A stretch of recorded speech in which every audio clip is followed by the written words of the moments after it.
Hey, salut les youtubeurs, j'espère que vous allez bien, moi ça va très bien, merci. On se retrouve aujourd'hui pour une nouvelle vidéo. C'est la suite de la présentation des decks pour l'association. Va faire trois nouveaux decks aujourd'hui.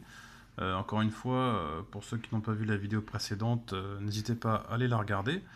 Ce sont effectivement des decks très simplistes faits à base uniquement de communes et de rares que je possédais. Je n'ai absolument pas cherché à en acquérir d'autres ou à en acheter d'autres pour les améliorer. Ce sont des decks très simples, sans extra deck, pour vraiment apprendre aux gens à jouer.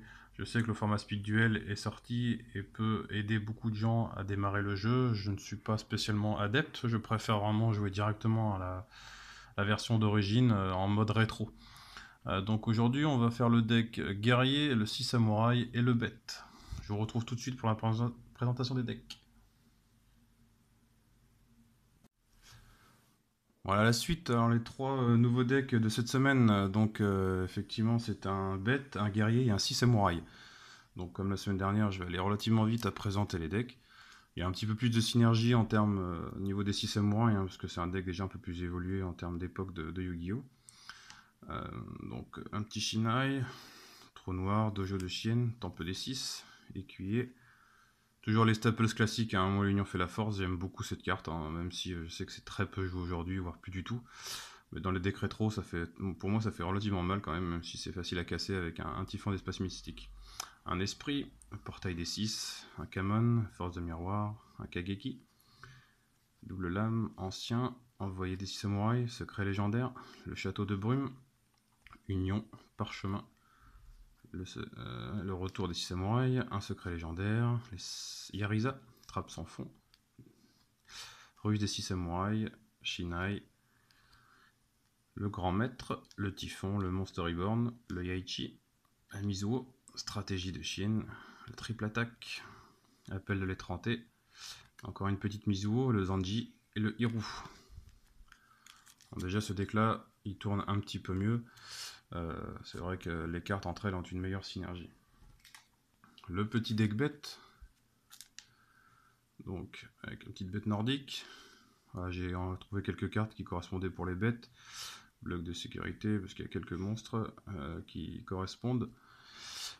Hop, un bouc émissaire, énergie ascendante, Rico, appel de l'étranté, une louve distante, un dispositif, un chien enragé des ténèbres, ça c'est vraiment old school comme carte. À l'époque, vraiment, 1009, 4 étoiles, c'était vraiment une carte à rechercher. Une petite bête cristalline, chat à la montre, sortilège, diable de Desmanie, Gulfaxi, une bête nordique encore, épée de révélation, diable, force de miroir, le typhon, un petit ordre impérial, parce que je crois que dans celui-là il y a très peu de magie. C'est toujours en kikinant un petit ordre impérial de temps en temps, une colère divine, un rhino, une trappe, bête nordique en double, hommage torrentiel, encore une bête nordique, chat à la montre, le rhino, dispositif, louve, brouilleur magique, trappe sans fond, bête nordique, cercle envoûtant, hommage au damné, et une chaîne des Munacs. J'avoue qu'il y a beaucoup de bêtes nordiques, j'aurais presque pu faire un deck bête nordique, mais je n'avais pas suffisamment de cartes pour ça. Donc du coup, ça reste un deck bête simple. Et on finit avec le deck guerrier. Donc j'ai mis des sleeves vraiment très simples, vraiment les basiques, des transparentes toutes simples au format Yu-Gi-Oh! Pour quand même protéger un minimum les cartes, ainsi que des deck box à chaque fois. C'est le seul investissement que je fais pour l'association, vraiment pour protéger les cartes. Je mets des sleeves très simples en cas de malheureusement de vol, parce qu'au moins j'en aurai moins de regrets. C'est pour ça qu'il n'y a que des communes ou des rares maximum. Bon, il y a une ou deux super par-ci par-là, mais c'est vraiment des cartes qui ne valent rien, parce que malheureusement on n'est pas à l'abri. Même si j'espère que non, que la communauté a du respect quand même. Mais on n'est jamais à l'abri. Un petit robot impatient, capitaine motivateur, coup gravitationnel, une troupe exilée, le rugissement, trappe sans fond, les forces A. Pour un deck guerrier, je trouve que c'est vraiment bien aussi.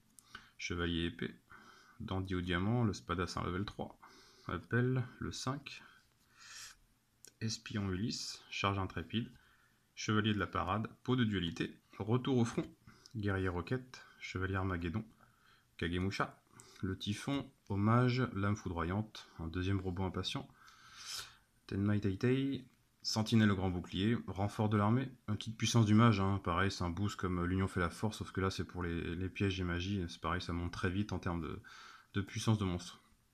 Un petit spadassin level 3, le monstre reborn, le fameux union fait la force, Un petit VLS, oui je sais, celle-là par contre elle a un petit prix quand même, elle est pas, même en commune comme ça, elle cote un petit peu.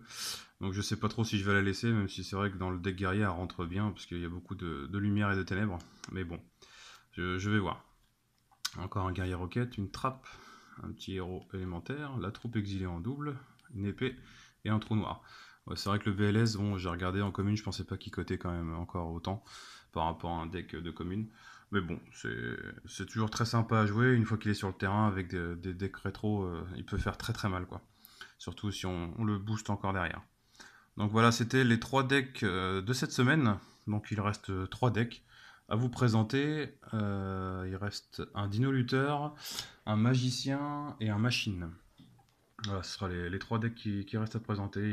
Il y a encore un deck en préparation, un démon et un deck avec un pudding, comme j'expliquais l'autre fois, vraiment avec des cartes d'un peu de tout.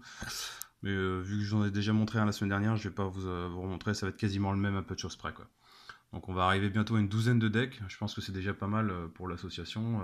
Ça fait déjà 6 duels possibles. Donc ça fait une douzaine de personnes quand même, 100 decks qui peuvent venir apprendre à jouer. Le Dino Luther, j'ai mis un extra deck, c'est le premier et le seul pour l'instant. Pour éventuellement les gens qui commencent à évoluer, en fait, j'essaie de penser à ça aussi. Au début, ils vont pas connaître, à force, ils vont commencer à assimiler le mode de jeu, donc je vais rajouter vraiment des extra decks au fur et à mesure, faire d'autres decks pour vraiment évoluer dans le jeu et arriver à peut-être éventuellement des decks compétitifs. Donc merci de m'avoir suivi, n'hésitez pas à liker, partager, commenter, et je vous dis à la semaine prochaine, ciao.